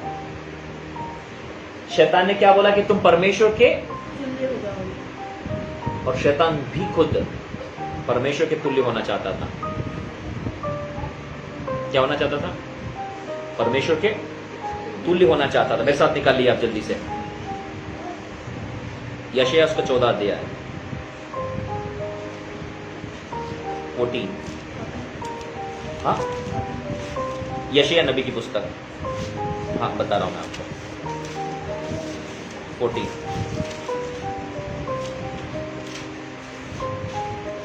यशायाह 14 उसका 12 से। हे भोर के चमकने वाले तारे, तू कैसे आकाश से गिर पड़ा है। हे भोर के चमकने वाले तारे, तू कैसे आकाश से गिर पड़ा। तू जो जाति जाति को हरा देता तू जो था, जाति जाति को हरा देता था, तू अब कैसे काट कर भूमि तू अब गिराया- कैसे काट कर भूमि पर गिराया हाँ। गया है। तू मन में कहता तो था, तू मन में कहता तो था। मैं स्वर्ग पर चढ़ूंगा। क्या बोलता था मैं शैतान? स्वर्ग पर चढ़ूंगा। मन में क्या बोलता था? मैं स्वर्ग पर चढ़ूंगा। क्या आपका और मेरा परमेश्वर मन को जांचने वाला परमेश्वर नहीं है? क्या वो आपके और मेरे मन की बातें नहीं जानता? आपके और मेरे मन में जो चलता है वो स्वर्ग में डीजे पर बजता है। आमेन, हालेलुया। बोले, जो आपके और मेरे मन में आपके और मेरे मन में चलता चलता है है, वो स्वर्ग में वो स्वर्ग में डीजे पर बजता है। डीजे पर बजता है। हालेलुया। अब सोचो कैसी आवाज आती होगी। सारे स्वर्गदूत भी सुन रहे हैं, प्रभु ये क्या बवाल कर रहा है भैया। हालेलुया। स्वर्ग में बड़े बड़े स्पीकर में बजता हो। वो स्पीकर अपने ऐसे नहीं है, वो उनके स्पीकर बहुत बिल्कुल क्लियर आवाज आती है। अपने से आपको पता अटक अटक के आवाज आती है। कई बार अपने लाइफ के अंदर में वहां पर ऐसे अटका उटकी का काम नहीं, बिल्कुल करेक्ट है। जैसा आपने बोला वैसे ही बिल्कुल राइट रिकॉर्ड बजता है। हालेलुया। हालेलुया। तू मन में कहता तो था। तू मन में कहता तो था, Very good. मैं स्वर्ग पर चढ़ूंगा। कहाँ चढ़ेगा भैया? स्वर्ग पर चढ़ूंगा। कहाँ चढ़ेगा? स्वर्ग पर चढ़ूंगा। बोलो, वहां पर भी डीजे बज रहा था। वहाँ पे भी डीजे बज रहा था। प्रभु बोले, इसको क्या हो गया रे भैया? स्वर्ग पे चढ़ेगा ये? हाँ। मैं अपने सिंहासन को ईश्वर के तारंगण से अधिक ऊंचा करूंगा। मैं आपसे कहना चाहता हूं कि परमेश्वर ने लूसीफर को बनाकर अदन की वाटिका में रखा था जो पृथ्वी पर थी। कितने लोग मेरे साथ हैं? I give you super natural revelation. बोलो, लूसीफर लूसीफर स्वर्ग में नहीं था। स्वर्ग में नहीं था। 3 बार बोलो। लूसीफर स्वर्ग में नहीं था। फिर से। लूसीफर स्वर्ग में नहीं था। लूसीफर स्वर्ग में नहीं था। परमेश्वर ने उसे बनाकर पृथ्वी पर अदन नामक बारी का अदन नामक बारी का इंचार्ज बनाया था। इंचार्ज बनाया था। अब उसकी इच्छा हुई, अब उसकी इच्छा हुई, मैं स्वर्ग पर चढ़ूंगा, मैं स्वर्ग पर चढ़ूंगा, परमेश्वर से महान हो जाऊंगा। परमेश्वर से मान जाऊंगा। यदि वो स्वर्ग में होता यदि वो स्वर्ग होता तो स्वर्ग पर क्यों चढ़ता? स्वर्ग पे क्यों चढ़ता? 3 बार बोली। यदि वो स्वर्ग में यदि होता वो स्वर्ग में होता होता तो वो स्वर्ग पे क्यों चढ़ता? यदि वो स्वर्ग में होता तो स्वर्ग पे क्यों चढ़ता? यदि वो स्वर्ग में होता तो वो स्वर्ग में क्यों चढ़ता? इसका मतलब वो अदन नामक बारी में था। वो अदन नामक बारी में था। हाँ, ऐसे हाथ रखना है। यहेजकेल 28 भी निकालो, दोनों एक साथ समझाऊंगा। यहेजकेल 28 उसके 11 पद से देखेंगे। यहेजकेल 28 उसके 11 पद से।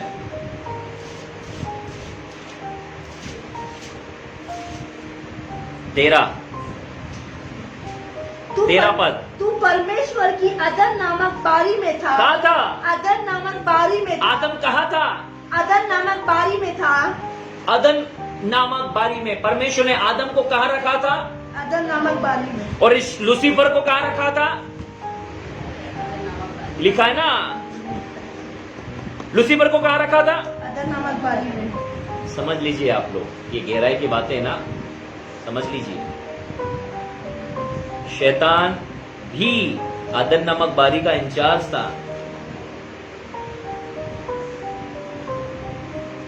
और बाद में जब शैतान गिराया गया, उसके बाद में इंचार्ज बोलो, यदि कोई व्यक्ति अपने पद से हट जाता है या गलत काम करता तो लोग उसको सस्पेंड करके हटा देते हैं, उसके बदले किसी और अधिकारी को नियुक्त करते हैं। यहाँ पर अदन नामक बारी में शैतान जो है वो पकड़ा गया, दोष पाया गया उसके अंदर में, कुटिलता पाई गई, इसलिए उसको उसके पद से हटाकर आदम नामक अधिकारी को बिठा दिया। सब बोलिए, आदम नामक अधिकारी को बिठा दिया। आदम नामक बारी को बिठा दिया। और वो जो अधिकार से निकला हुआ व्यक्ति था, अधिकारी था, वो बहुत गुस्सा, मैं इंचार्ज था यहाँ का, ये मेरा इलाका था, मेरी कुर्सी इसको दे दी आदम को, अब आदम तू भी मेरी कुर्सी पर नहीं बैठ सकता। ये पावरफुल रेवल्यूशन है। बोलो आदम, अब तू भी मेरी कुर्सी पर नहीं बैठ सकता। मेरी कुर्सी पर नहीं बैठ सकता। कैसे गिराना तुझे? कैसे गिराना? वो मुझे पता है। जैसे मैं गिरा था, मुझे पता है। जैसे मैंने ठोकर खाई थी, मैंने ठोकर खाई थी ना, परमेश्वर के जैसा बनने की। अब आदम तेरे अंदर भी वही विचार डालूंगा। कोई तो हालेलुया चिल्ला, हालेलुया, कोई तो हालेलुया। हालेलुया। बोलो, जैसे मैं गिरा था, जैसे मैं गिरा था, परमेश्वर की नजर से, परमेश्वर की नजर से सेम वही प्रैक्टिकल करूंगा। वही प्रैक्टिकल करूंगा आदम पर, वैसे ही उसको गिराऊंगा। वैसे ही उसको गिराऊंगा। मैं बनना चाहता था परमेश्वर। अब मैं आदम और हवा को भी अब मैं आदम और हवा को वही इच्छा डालूंगा। तुम भी परमेश्वर बन जाओगे। परमेश्वर बन जाओगे। जैसे मैंने लात खाई थी, तुम भी खाओगे। बोलो, वही पुराना घिसा पिटा कैसेट, वही पुराना घिसा पिटा कैसेट। हालेलुया। हाँ, वही समझा रहा था ना। आदम और हवा को क्या लालच दी? जो लालच शैतान के अंदर थी वो दी। सब बोलिए, कौन सी लालच दी? जो शैतान के अंदर थी। 3 अध्याय उत्पत्ति की किताब, 3 अध्याय उसका 5 पद पे लिखा है, तुम ज्ञान पाकर परमेश्वर के तुल्य हो जाओगे। परमेश्वर के तुल्य हो जाओगे। तुम ज्ञान पाकर कैसे हो जाओगे? परमेश्वर के तुल्य। और ये वही व्यक्ति है जो अपने आप को परमेश्वर के तुल्य बनाना चाहता था। यशायाह नबी की पुस्तक उसका 14 अध्याय 13 पद से पढ़ेंगी। तू मन में तो कहता था, मैं स्वर्ग पर चढ़ूंगा। मैं कहाँ चढ़ूंगा? स्वर्ग पर चढ़ूंगा। इसलिए स्वर्ग पर चढ़ूंगा क्योंकि तू पृथ्वी पर था, इसलिए तू स्वर्ग पे चढ़ने की तमन्ना करता था। हाँ, और अब मैं अपने सिंहासन को ईश्वर के तारंगण से अधिक ऊंचा करूंगा। और अब अपने सिंहासन को परमेश्वर से 1 कदम ऊपर रखूंगा। हाँ, मैं उत्तर दिशा की छोर पर सभा के पर्वत पर विराजूंगा। उत्तर दिशा की ओर। स्वर्ग किधर की साइड है? हाँ, ध्यान रखना, आप जिधर रहते हो उधर से उत्तर दिशा देख लेना, पृथ्वी का उत्तर दिशा किधर है। मैं मेदों से भी ऊंचे ऊंचे स्थान के ऊपर चढ़ूंगा। बादलों से ऊंचे ऊंचे स्थान में। हाँ, मैं परम प्रधान के तुल्य हो जाऊंगा। कैसा हो जाऊंगा? परम प्रधान के तुल्य हो जाऊंगा। अरे कोई तो हालेलुया चिल्ला। हालेलुया। शैतान क्या बोलता था? मैं परम प्रधान के तुल्य हो जाऊंगा। कैसे हो जाओगे? परम प्रधान के तुल्य। वो अपने आप को परमेश्वर के तुल्य बनाना चाहता था। अब वो हवा के अंदर डाल रहा है कि तुम भी परमेश्वर के जैसे हो जाओगे। जैसे मैंने लात खाई थी आदम नामक बारी में, उसी बारी के इंचार्ज तुम हो, अब तुम्हें भी लात खिलाऊंगा। समझ में आ रहा है आपको? ऐसे थोड़ी भैया उत्पत्ति किताब 3 अध्याय पढ़ के आगे निकल गए। कई साल लगेंगे उत्पत्ति का 1 अध्याय पढ़ने में, कई साल, बचपन से लेके बुढ़ापा आ जाएगा तो भी उत्पत्ति किताब का 1 अध्याय खत्म नहीं हो रहा, पता चले। हालेलुया। क्या कारण था कि उसने ये लालच दिया कि आदम और हवा तुम परमेश्वर के तुल्य हो जाओगे, क्योंकि यहाँ पर यही पूंछ वाला कह रहा है मैं परम प्रधान के तुल्य हो जाऊंगा। हाँ, पर प्रभु ने क्या कहा? परंतु तू अधोलोक में उस गड्ढे की तह तक उतारा जाएगा। शैतान को कहां तक उतारा? गड्ढे की तह तक। बोलो ये प्रोफेटिक वर्ड है। ये प्रोफेटिक वर्ड है कि अंत में शैतान नरक की झील में डाला जाएगा। नरक की झील में डाला जाएगा। बोलो अधोलोक की तह क्या है? अधोलोक की तह क्या वो है? गड्ढा क्या है? वो गड्ढा क्या वो है? गड्ढा नरक की झील है, नरक की झील है। जो अंत में शैतान उसकी सेना को जहाँ डाला जाएगा। Hallelujah, hallelujah. ये वही गड्ढा, यही वही प्रोफेटिक वर्ड है जो अंत के समय में परमेश्वर ने बताया है। हालेलुया। बोलो अंत के समय परमेश्वर ने बताया है। अंत के समय परमेश्वर ने बताया कि शैतान तेरा आखिरी में क्या होगा? तेरा आखिरी में क्या होगा? और उन लोगों का भी जो उसकी बात मानेंगे। सुन लो, अभी भी समय है। ये बात उन लोगों के लिए भी जो उसकी बात मानेंगे। सब बोलो जो उसकी बात मानेंगे। आदम हवा ने उनकी बात मानी। और मनुष्य जाति जो है वो मृत्यु की ओर आगे बढ़ी। क्या ओ जीसस, क्या बात थी पता है आपको? सेम पुराना। मैं आपको बताना चाहता हूं, शैतान कोई नई टेक्नोलॉजी नहीं लाने वाला। गलत फहमी में मत रहो। उसको नई टेक्नोलॉजी, उसके पास ज्ञान नहीं है, उसके पास बुद्धि नहीं है, उसकी बुद्धि बिगड़ गई है। क्या है? उसकी बुद्धि क्या हो गई है? कोई तो कहे हालेलुया। ये इसके 28 में लिखा उसकी बुद्धि बिगड़ गई है। और सब बोलते शैतान बहुत बुद्धिमान है, उसमें अकल नहीं हुई, उसको समझ ही नहीं आया कि यीशु को कैसे करना है। बुद्धि बिगड़ चुकी है। एचकेल 28 के 1 मिनट बता रहा हूं मैं आपको। एचकेल 28 की बुद्धि बिगड़ चुकी है। शब्द आपको बताता हूं तब आपको समझ में आएगा उसकी बुद्धि बिगड़ चुकी है। हाँ,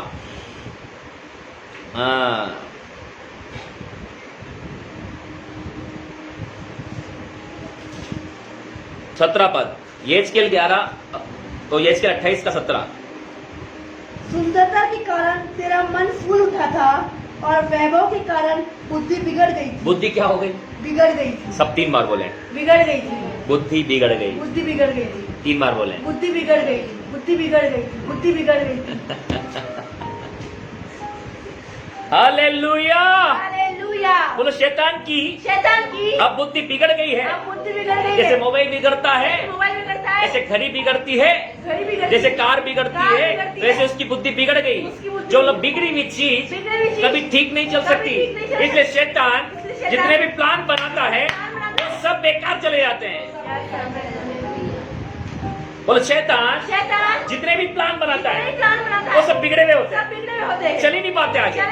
वो टेक्नोलॉजी लगाता है, खुश हो जाती है। वो टेक्नोलॉजी लगाता है, खुश हो जाती है। वो टेक्नोलॉजी लगाता है। हालेलुया। वो अब यहाँ टेक्नोलॉजी लगाई आदम और हवा के गिराने की। प्रभु ने भी टेक्नोलॉजी बनाई। हाँ, क्या बनाई? स्त्री का वंश तेरे सिर को कुचलेगा। याद रखना।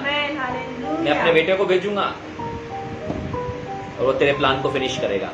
इसलिए बोलो बाइबल बताती है जो प्रोफेसी परमेश्वर ने की, स्त्री का वंश तेरे सिर को कुचलेगा। और वो वही हुआ। पहला यूहन्ना 3:8 में लिखा है परमेश्वर का पुत्र यीशु मसीह इसलिए प्रकट हुआ शैतान के कामों को नाश करे। Hallelujah, hallelujah. तो प्रियो, मैंने आपको सिखाया उत्पत्ति 3 अध्याय से उसके 5 वचन से कि शैतान ने हवा के अंदर में क्या लालसा उत्पन्न करी। उसने उसके अंदर में ये लालसा उत्पन्न करी कि जिस दिन तुम फल खाओगे तुम्हारी आंखें खुल जाएगी, तुम भले और बुरे का ज्ञान पाओगे और परमेश्वर के तुल्य हो जाओगे। बोलो 3 बातें डाली उसने। 4 बातें।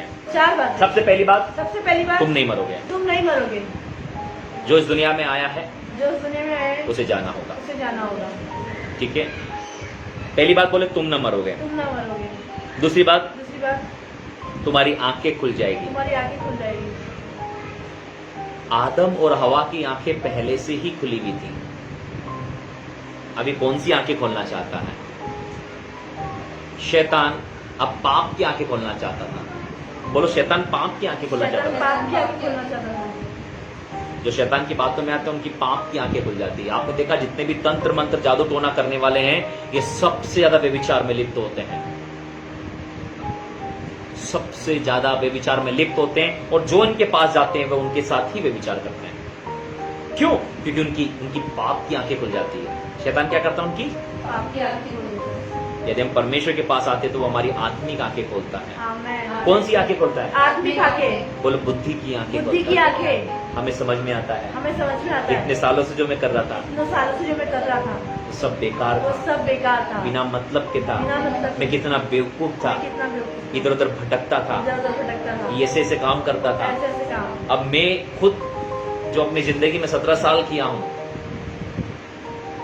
अब वो सोचकर मेरे को इतना दुख होता है, इतना शर्म महसूस होती है कि कैसे मेरी बुद्धि बिगड़ गई थी, मैं कैसे करता था उन कामों को।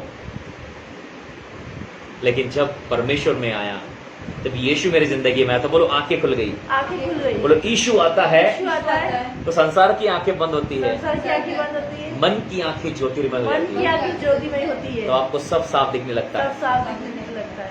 आप सोचते यार ये भाई ऐसा क्यों कर रहा है, ये बहन ऐसी क्यों कर रही है, संसार के लोग ऐसा क्यों कर रहे हैं? इसलिए कर रहे हैं कि शैतान ने उनकी आंखों को अंधा कर दिया है।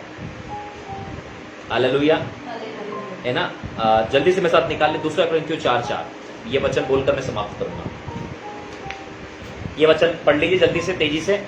2 कोरिन्थियों 4:4, फिर आज के वचन को समाप्त करेंगे।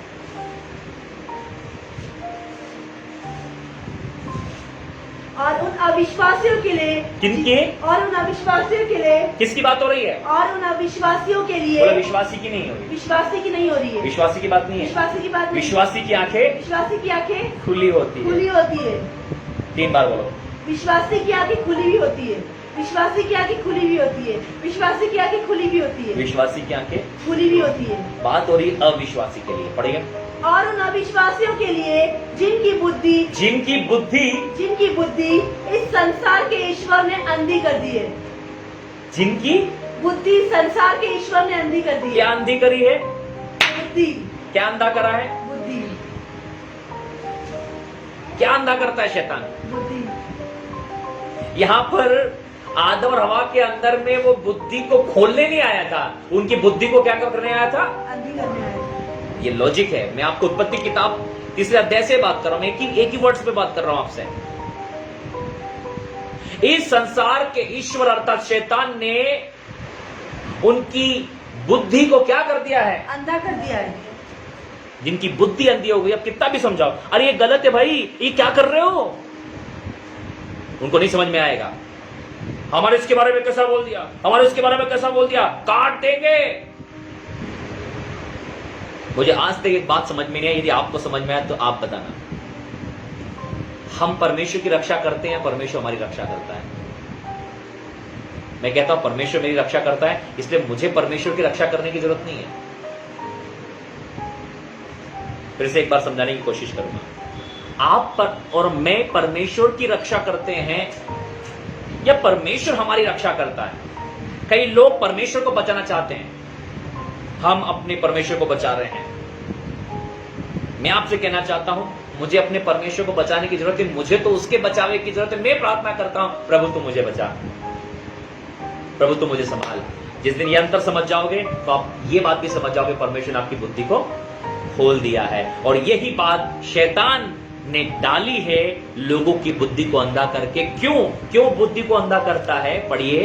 और उन अविश्वासियों के लिए जिनकी बुद्धि इस संसार के ईश्वर ने अंधी कर दी है, ताकि परमेश्वर के तेजोमय सुसमाचार का प्रकाश लोगों तक ना पहुंचे। क्या लिखा है? ताकि मसीह जो परमेश्वर का प्रतिनिधि है और उसके तेजोमय सुसमाचार का प्रकाश उन पर ना चमके। क्या ना हो? सुसमाचार का प्रकाश। लोग यदि आज अंधे हैं इसलिए क्योंकि उनके ऊपर तेजों में सुसमाचार का प्रकाश शैतान चमक नहीं दे, क्योंकि शैतान को पता है जिस दिन इन्होंने सुसमाचार सुन लिया इनकी आंखें खुल जाएगी, जिस दिन इन्होंने यीशु को ग्रहण कर लिया इनकी आंखें खुल जाएगी, इसलिए इन्हें अंधेपन में ही रखो।